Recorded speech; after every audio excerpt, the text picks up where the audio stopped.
monde, je vous fais une petite capsule aujourd'hui. J'ai eu quelques questions en lien avec où est-ce que je pouvais acheter mes oracles et mes tarots. Donc, Claudine a eu la même question. Je m'étais dit que j'étais pour faire un petit vidéo pour expliquer un petit peu où est-ce qu'on peut trouver des oracles et des tarots. Peut-être même un petit peu différent de ce qu'on peut trouver peut-être facilement en librairie ou dans une boutique ésotérique. Donc, je vais vous expliquer un petit peu. Dans le fond, ça va faire une différence si le tarot, l'oracle a été sorti par une maison d'édition ou si c'est le créateur ou l'illustrateur qui a décidé d'auto-publier finalement lui-même son jeu. Donc, je vais vous donner des petits exemples. Tout ce qui est le plus facile à trouver, c'est librairie, boutique ésotérique. Il y en a beaucoup. C'est surtout des cartes qui étaient éditées par des maisons d'édition. Donc, c'est pas auto-publié. Ils sont un petit peu moins chers parce que c'est imprimé en très grande quantité. Puis, c'est plus facile à trouver là, sur Amazon, librairie, boutique ésotérique, comme je le nommais. Sinon, quand on rentre dans les autopubliés, c'est un petit peu plus compliqué à trouver. C'est un petit peu plus dispendieux aussi parce que souvent les créateurs vont faire des tirages limités, ils vont en faire imprimer une plus petite quantité parce qu'il faut qu'ils les payent de leur poche pour pouvoir les revendre ensuite. Donc, ils ont besoin d'avoir de l'inventaire. Donc, ça va augmenter un petit peu les coûts. Si on commande aussi en Europe, c'est un petit peu plus dispendieux, surtout si c'est un autopublié. Donc, je vais vous montrer un petit peu où est-ce que j'ai acheté la plupart de mes jeux, mais vraiment dans des sphères différentes. Fait que dans le fond, comme celui-là, c'est vraiment quelque chose qui est auto-publié. Je l'ai acheté sur leur site internet directement. Donc, j'ai une qualité de carte qui est un petit peu plus différente peut-être que la norme, un petit peu plus soignée la plupart du temps. C'est pas vrai que toutes les auto-édités sont de meilleure qualité, mais la plupart du temps, les gens ont mis une attention particulière sur leur création. Donc, on va avoir des formats aussi qui vont être différents de ce qu'on voit la plupart du temps. Fait que pour le Elemental Empath, c'est vraiment sur le site du créateur directement que je l'ai commandé. Il y en a qui vont me dire, je sais pas si l'achat est safe, si je peux commander sur un site que je connais pas. J'ai commandé sur beaucoup de sites différents de créateurs et à date, j'ai jamais eu de problème. C'est sûr que c'est important de vérifier la source, vérifier si on est vraiment sur le bon site pour commander.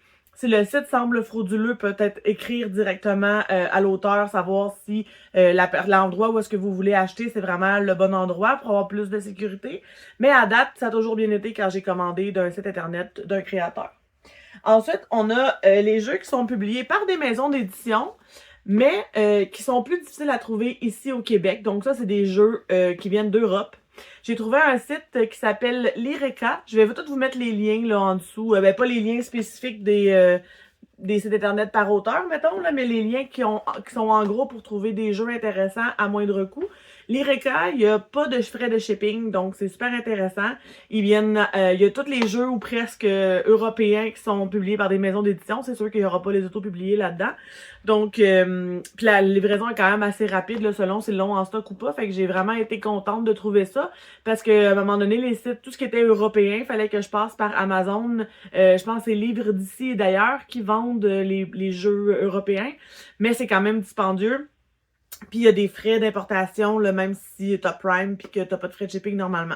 Fait que ça, je trouve ça super intéressant d'avoir accès à ces jeux-là. Surtout si on veut des jeux en français, parce que des jeux québécois, il y en a pas tant. Il y a beaucoup dans la francophonie des Français de France qui mettent beaucoup de jeux en ligne. Puis des fois, c'est ça, ils sont vraiment difficiles à trouver. Là, souvent, quand on les demande en librairie, ils sont pas capables de les avoir. Les coûts sont vraiment très élevés. Puis les temps de commande sont très très longs. Donc l'Ireka, super intéressant pour les jeux français.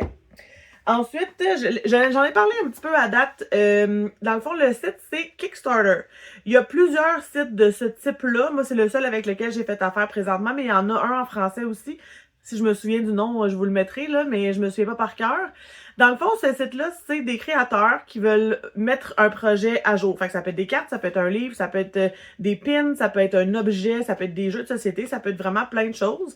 Mais ils veulent l'auto-publier par eux-mêmes, donc ils vont essayer de ramasser l'argent pour voir s'ils ont des gens qui sont intéressés. Fait que c'est un petit peu comme une étude de marché. Fait que la personne va présenter le jeu, mettons celui-là, Tarot of Oneness, il va mettre les photos de ce qu'il pense que ça va avoir l'air, d'expliquer qu'est-ce qu'il va avoir comme type de carte, comme type de guidebook s'il y en a un. Est-ce que c'est un PDF? Est-ce que ça va être imprimé directement? Est-ce qu'il va avoir des bordures d'une couleur spécifique? Donc, l'auteur, pour celle-là, avait été vraiment spécifique de ce que son oracle, son tarot était pour avoir l'air. C'est sûr que pour elle, c'était pas son premier Kickstarter, fait que c'est plus détaillé. Ceux qui vont le faire pour la première fois, c'est possible que ce soit moins détaillé. Donc, comment ça fonctionne? C'est que ils vont se mettre un minimum, mettons, de montant à amasser. Fait que si ils se disent, mettons, moi, ça me prend 20 000 pour pouvoir imprimer mon premier tirage de ce nouveau jeu-là que je veux créer. Donc, on va pouvoir acheter le jeu et dans le fond, c'est comme une promesse d'achat que si la personne se rend à 20 000 de vente, il va créer le prototype et il va nous les envoyer par la suite. Vous allez voir s'il y a des gens qui sont habitués à Kickstarter, il n'y a pas de garantie de livraison des produits. J'en ai quand même acheté plusieurs dizaines sur Kickstarter. J'ai toujours reçu mon produit. C'est pas à l'avantage des créateurs de ne pas livrer c'est pourquoi ils demandent de l'argent. Il y a toujours des fraudeurs là-dessus aussi, donc c'est de faire attention, de faire ses recherches et de voir si ça a l'air sérieux ou pas. C'est sûr que s'il y a 2 images de cartes, puis qu'il n'y a pas de suivi, ben là, peut-être que c'est un petit peu bizarre. Sinon, d'habitude, les créateurs mettent quand même beaucoup d'informations sur ce qui s'en vient. Donc, c'est ça. Fait que si, mettons, moi, je décide que c'est tout le temps des jeux qui sont un petit peu plus dispendieux parce que c'est des autopubliés, évidemment. Donc, si moi, je décide d'acheter ce tarot-là comme ce que j'ai fait, mettons, ça te dit, ça te coûte 100$ pour pouvoir acheter le tarot quand on va atteindre le 20 000$. Ben moi, je soutiens ce projet, dans le fond, c'est comme ça que ça s'appelle, et je décide de faire que, OK, si ce projet-là atteint le 20 000$, moi, je m'engage à acheter un de tes jeux, puis je vais payer 100$ dessus. Fait que quand le projet se met à terme, finalement, le 100$ est débité dans mon compte. Il y a des frais de shipping qui vont s'ajouter aussi par la suite. Parce que Kickstarter, c'est pour des gens partout dans le monde. Fait que ça peut être des créateurs du Royaume-Uni, des États-Unis, de France, de Québec, peu importe.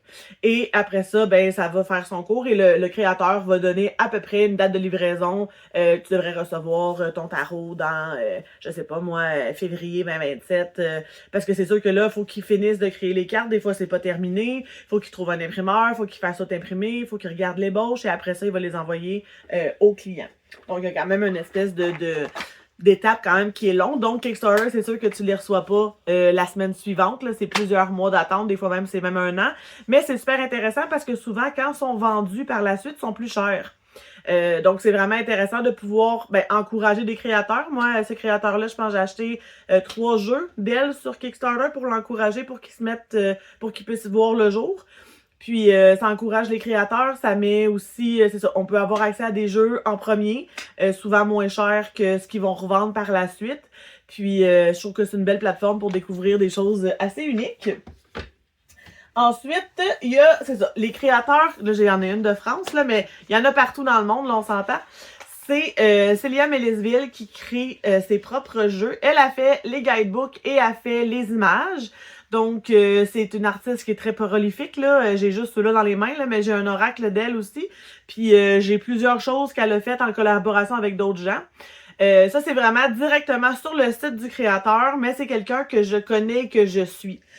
Contrairement à le Elemental Empath, que j'ai pas réussi à refermer, que celui-là, ça a vraiment été, je suis tombée dessus sur Internet, j'ai vraiment apprécié les images des cartes et j'ai commandé directement sur un site que je ne connaissais pas. Pour Célia, c'était vraiment quelque chose, je la suis depuis des années, j'ai vraiment beaucoup de jeux d'elle. Elle travaille avec le watercolor, donc c'est vraiment des cartes qui sont très belles et en plus, c'est ça, moi c'est ce que j'aime des autopubliés, là. Il y a un petit truc métallique ici, il y a un truc métallique sur le dessus, vous allez voir les cartes à l'intérieur. Il y a vraiment un très très gros attention aux détails. Moi qui est une collectionneuse et qui tripe sur l'expérience des cartes au complet, j'adore le fait qu'il y ait beaucoup d'attention qui a été donnée sur ces jeux-là. Donc on voit ici, espèce de lamination de métallique. Et c'est ça, c'est elle qui crée les images, c'est elle qui crée le guidebook aussi. Donc, c'est sûr que c'est des jeux qui coûtent plus que 30-40$. Souvent, c'est plus autour d'un 100$, un peu comme Kickstarter. Mais moi, je trouve que c'est vraiment intéressant de découvrir des artistes que je pourrais pas voir ailleurs. Parce que c'est sûr qu'elle, je pourrais pas trouver ces jeux dans une librairie, par exemple. Donc, je trouve ça intéressant de pouvoir découvrir autre chose. Mais c'est ça, il faut mettre quand même le montant. Même chose ici. Ben, le bout à tarot, je pense que Claudine vous l'a montré déjà, là, mais tu sais, C'est magique. Moi, j'ai vraiment... Ah oui, en passant, les côtés des cartes, très souvent, c'est moi qui les dessine.